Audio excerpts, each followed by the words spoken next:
हरि ओम।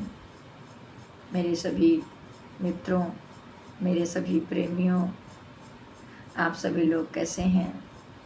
परमात्मा की रज़ा में बहुत मज़ा है। जो भी परमात्मा की रज़ा में रहता है उसको कोई तकलीफ़ नहीं होती है।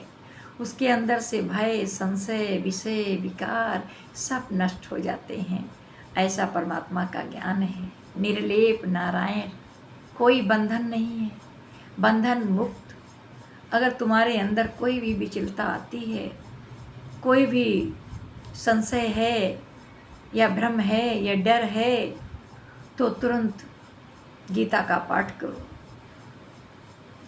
गीता से मन शांत हो जाता है, तत्काल परम शांति मिलती है। ऐसा गुरु का ज्ञान है। तो आप गीता के ज्ञान से संशय और भ्रम सब नष्ट हो जाते हैं। मन जीत बन जाओगे। जग जीत से क्या हुआ? जग जीता तो क्या जीता? जगत में ही रहे और जगत में ही मन रहा। कुछ क्षणिक सुख है, क्षणिक आनंद है, जिसमें पूरा जीवन व्यतीत हो गया। थोड़ा समय बचा, करुणाधीश गुरु के दर्शन हुए, असीम कृपा हुई, ब्रह्मज्ञानी गुरु मिला और वो स्वयं मिला और स्वयं गुरु ने बताया कि तुम देह नहीं हो, तुम आत्मा हो, सतचित आनंद स्वरूप हो। सब कुछ तुम्हारे में ही समाया है। तुम कैसे भ्रमित हो गए इस संसार में आकर के? सभी ने भ्रमित कर दिया। किसमें? कि ये मेरा है, ये तेरा है, ये इनका है, ये उनका है, ये अपना है, ये पराया है। इसी से राग द्वेष की उत्पत्ति हो गई, विषय विकारों की उत्पत्ति हो गई। ये आज तक किसी ने बताया ही नहीं कि सब कुछ परमात्मा का दिया है, परमात्मा ही है। तभी ये आँख कुछ देख पा रही हैं, कान कुछ सुन पा रहे हैं, ये मुख जो बोल रहा है वो स्वर ही ईश्वर है।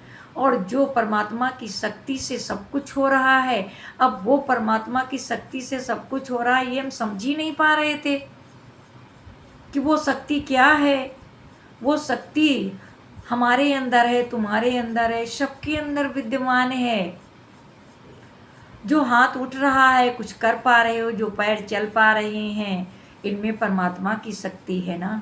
ये पूरे शरीर से जो भी काम हो रहा है, ये परमात्मा की शक्ति से हो रहा है। और कहते हो हमने किया, तुमने किया। ये कहाँ से उत्पत्ति हो गई? हमने किया, तुमने किया। ये एक खिलौना है शरीर। जैसे बाहर वाले भी खिलौने हैं, तो उनको खिलौने को कौन खरीदता है, कौन खेलता है, कौन यूज करता है, और कौन टूट जाता है तो फेंक देता है? ये कौन करता है? इंसान। इंसान में शान परमात्मा की है। शरीर सारे खिलौने हैं। जैसे फैक्ट्री में खिलौने बनते जाते हैं और टूट फूट जाते हैं, तो फैक्ट्री वाले मालिक को कोई तकलीफ नहीं होती है, क्योंकि उनको तो पता है कि खिलौने अगर टूटेंगे नहीं तो फैक्ट्री बंद हो जाएगी, कोई खरीदने वाला नहीं होगा, कोई खेलने वाला नहीं होगा। और अगर वो टूटेंगे नहीं तो दूसरे खिलौने कैसे तैयार होंगे और कैसे बिजनेस चलेगा और कैसे खरीदारी कोई करेगा तो खेलेगा, तो वो टूटेंगे। तो इसी तरह से ये संसार रूपी जो पूरा संसार है, और परमात्मा ने ये मिट्टी के खिलौने बनाए, ये मिट्टी के पुतले बनाए, तो ये टूटते फूटते रहेंगे। अगर ये टूटेंगे फूटेंगे नहीं तो और नव निर्माण कैसे होगा? तो इसमें रोने की, चिंता करने की क्या बात है कि जितनी चाबी भरी है परमात्मा ने, ये खिलौने उतने ही चलते हैं। तो परमात्मा कह रहा है ये मैं और ये तू का झगड़ा खत्म हो गया। न मैं रहा न तू रहा, सिर्फ और कौन रहा? जो था, जो है और जो रहने वाला है। वो कौन है? वो है परमात्मा। वो है परमात्मा जो मेरे अंदर है, जो बाहर है, जो सर्वत्र है। एक घूंट पानी हलक के नीचे नहीं जाएगा। मुर्दे को पिलाओ, जाता है? मुर्दे से क्या चला गया बताओ? एक मुर्दा पड़ा है और एक मुर्दा बैठा है, और एक मुर्दा पड़ा है और एक बैठा है। मुर्दा तो दोनों हैं, लेकिन इसमें से परमात्मा रूपी जो शक्ति थी वो छीड़ हो गई है, और इसमें परमात्मा की जो शक्ति है वो है, बरकरार है। इसी से ये मुख बोल रहा है, आँख देख रही है, कान सुन रहा है, शरीर अपना काम कर रहा है। और इस शरीर में जो है ये भी उसी तरह का शरीर है, लेकिन इसमें कोई चुरफुर नहीं है, क्योंकि जो चेतनता थी, जो चेतन समुदाय था, वो इसमें नहीं है। नहीं है। जैसे कि कोई फैन चल रहा है, उसमें वो फैन कौन चल रहा है? जिसमें बिजली है, और जहाँ बिजली नहीं है वो फैन बंद हो गया। फैन तो उसी तरह का है ना। फैन का महत्व क्या है? फैन की कीमत क्या है? बिजली। उसी तरह इस शरीर की कीमत शक्ति से है, वो परमात्मा से है। उसी को हम नहीं जानते हैं और कहते हैं कि फैन चल रहा है, एसी चल रही है, कूलर चल रहा है, हम चल रहे हैं, तुम चल रहे हो।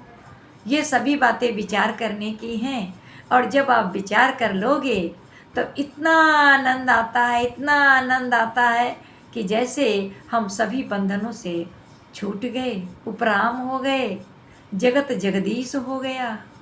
सब ब्रह्म ही ब्रह्म है, दूसरा कुछ भी बना नहीं है।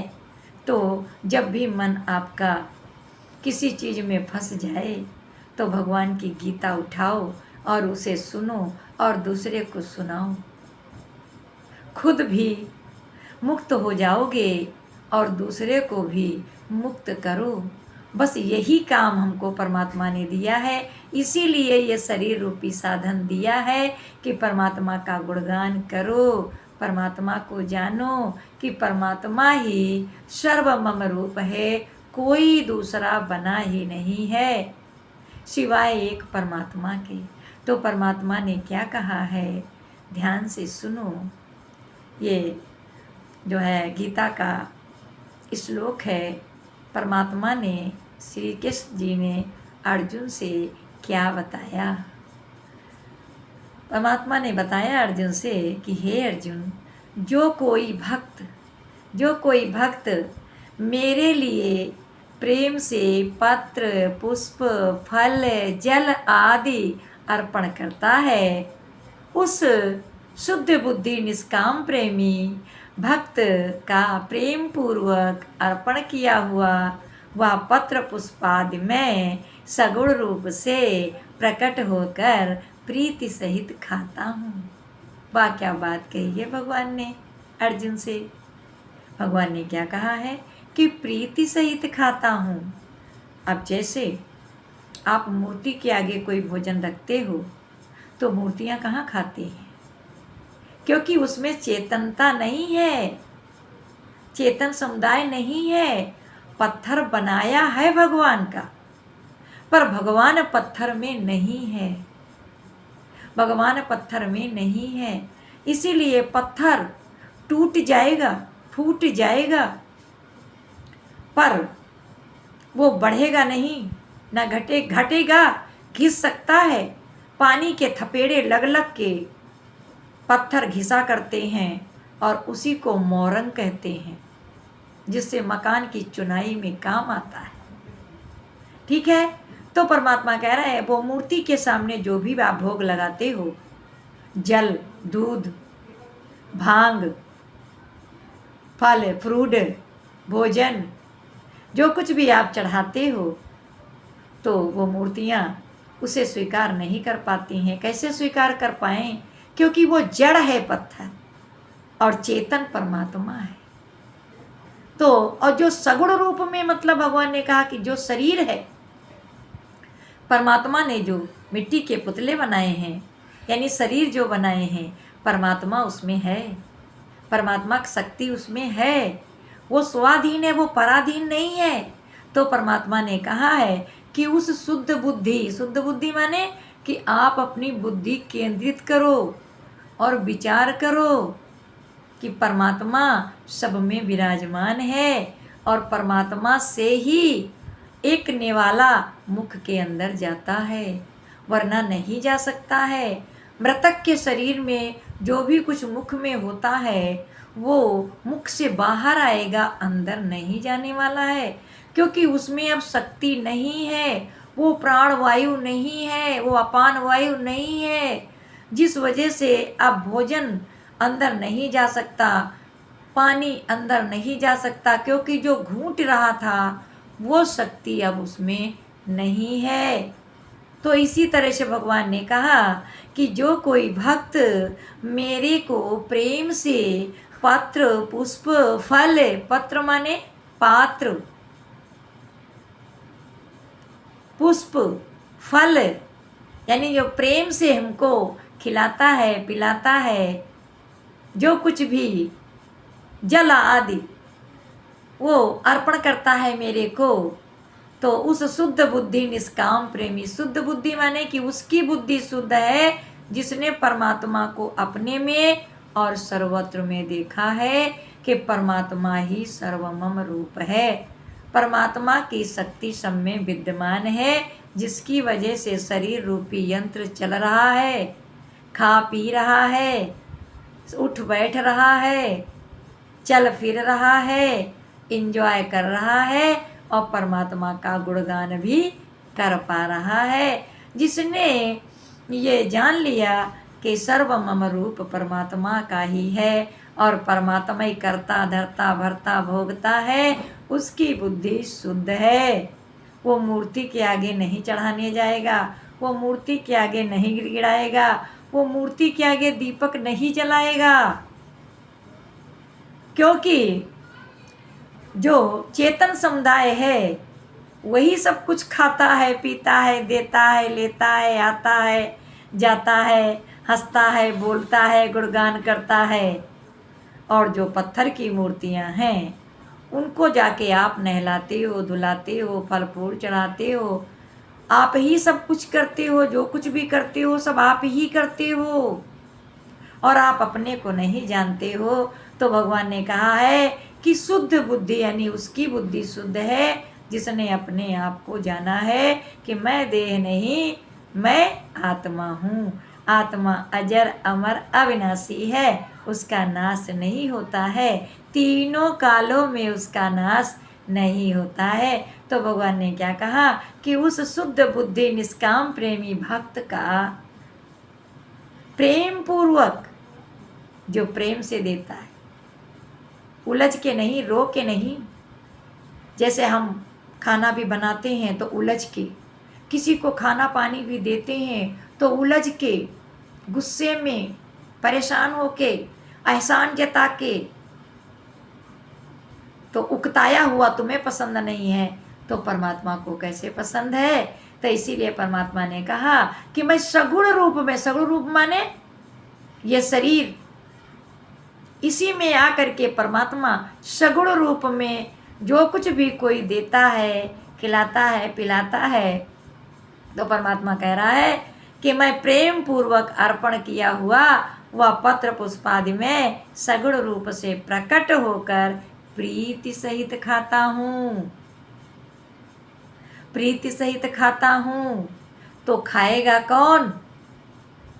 परमात्मा, परमात्मा की बनाई मूर्तियाँ ये शरीर हैं और जो तुमने मूर्तियाँ बनाई हैं वो स्वाधीन नहीं है, वो पराधीन है।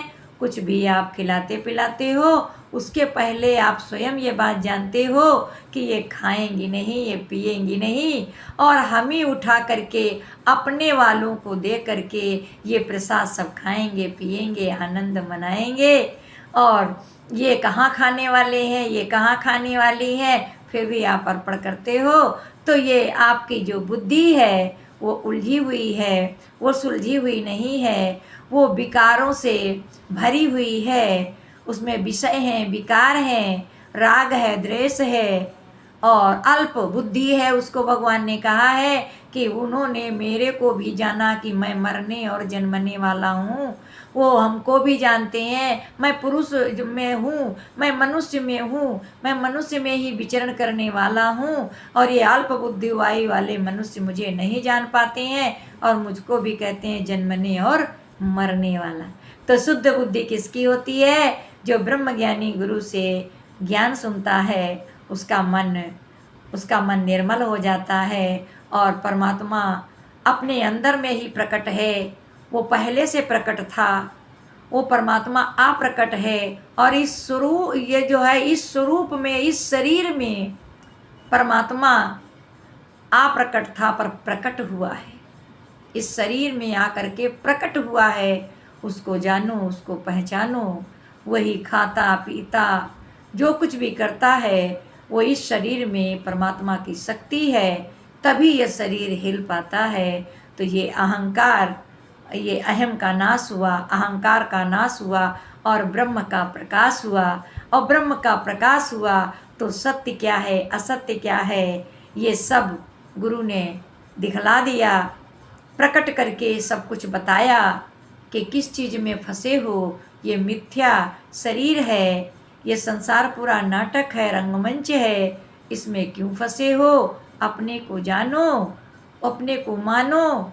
सर्वत्र मैं ही मैं हूँ, और ये शरीर तो नाशवान है, ये कपड़ा है, कपड़े फट जाएंगे, बदल जाएंगे, और पर आप हो तो हजारों कपड़े पहनते रहोगे, हजारों मकानों में जाओगे, मकान बनवा के रहोगे, कुछ मकान बेच दोगे, तोड़ दोगे, पर तुम तो हो। और अगर तुम हो तो मकान बहुत हैं, कपड़े बहुत हैं, यानी मतलब कि परमात्मा है। परमात्मा अजर अमर अविनाशी है। शरीर का नाश होता है, शरीर ही प्रकट होता है।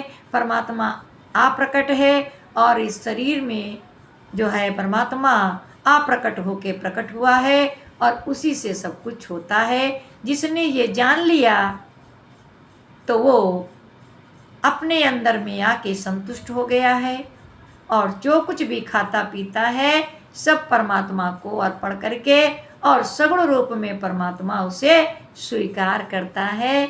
आपको सबको कैसा लगा ज्ञान, गीता का ज्ञान?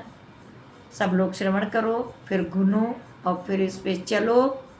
आपके सारे विचार बदल जाएंगे, विषय विकार नष्ट हो जाएंगे।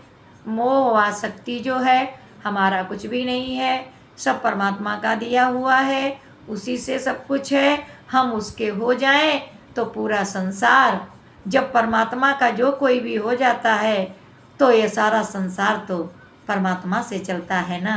फिर ये संसार हमारा क्या करेगा? सारा संसार परमात्मा का है, परमात्मा के हाथ में है। हम परमात्मा के हो गए हैं तो हमको अब संसार से क्या लेना देना है। इसी के साथ वाणी का विराम। हरि ओम। आपको ज्ञान कैसा लगा सभी लोग कमेंट करके बताना, और हो सके तो अपने मित्रों को हमारा वीडियो शेयर करना, और हमारे चैनल को सब्सक्राइब करना। हमारे चैनल का नाम सत्संग की महिमा है, और सभी लोग लाख लाख शुक्राना है जो ब्रह्मज्ञानी गुरु मिला है हम सबको तारने के लिए। हरि ओम, हरि ओम, हरि ओम।